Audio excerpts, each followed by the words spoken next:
आगे का रास्ता तय किया जाए। So you had indicated at some point in time that probably the contact-intensive sectors may require further support.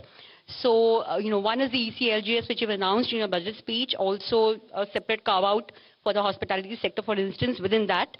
Anything else, ma'am, that you would like to elaborate on that front? And second, ma'am, aren't your tax and expenditure, both numbers, extremely conservative in the budget? Any reason for that, ma'am?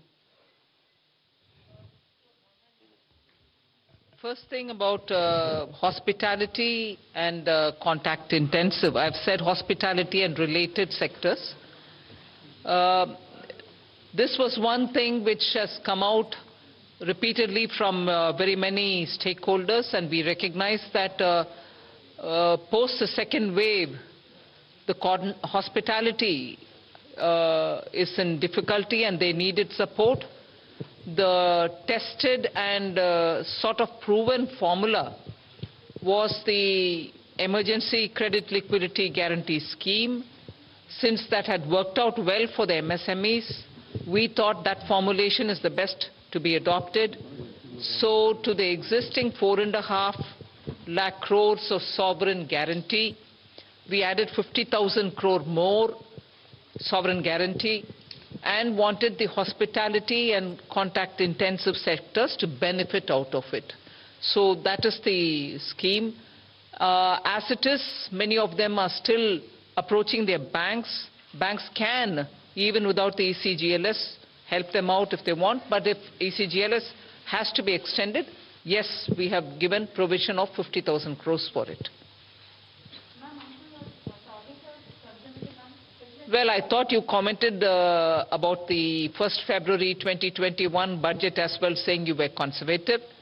I think our assessments have proven right, and conservative is not being overtly and excessively optimistic. We are sure to achieve the numbers. If anything, we'll probably better them. Number 5. Good afternoon, Madam Finance Minister. This is Karishma here from Business Today TV, India Today Group. I'd first like to congratulate you and the team for successfully implementing yet another budget.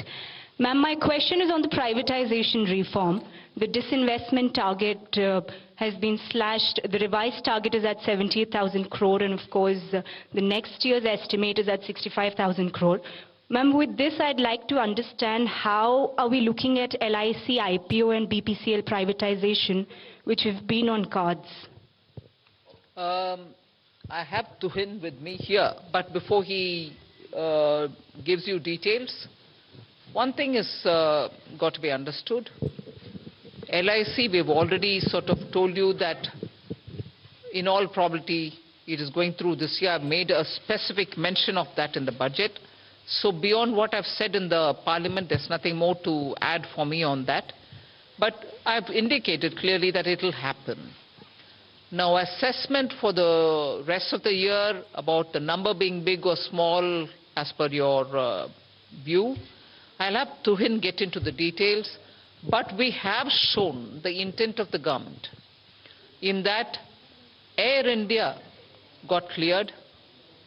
NINL has found its buyer. There's a little bit more work to be done there, but you are saying that we are progressing in many of these. So I think we've been very realistic in telling what we'll do and achieving what we've told. Tuhin, you want to add anything more onto this? Ma'am, I just want to add that disinvestment actually is in accounting terms, when actual receipts to the government. Now, when we, for example, do NINL, nothing comes to the government in accounting terms. But that doesn't mean that we are actually progressing towards privatization in a faster way. So emphasis is on completion of transactions and implementation. And if we keep too high a target, sometimes it also distorts the market. Because nothing stops us from achieving when we want to achieve in disinvestment as per the plan which we are there. So ma'am has also mentioned that the ongoing transactions will be carried on, and they will be completed. And these transactions, as and when they mature, they come to that. And secondly, On the revised estimates being 78, we should not also conjecture what will be the size of LIC IPO based on that, because valuation is yet to reach the final conclusion based on which we will do that. And there have been instances of actual receipts being different from even the RE figures, so you should not read too much into it. Okay, 122. Hi ma'am, Meghna Mittal from Newsrise.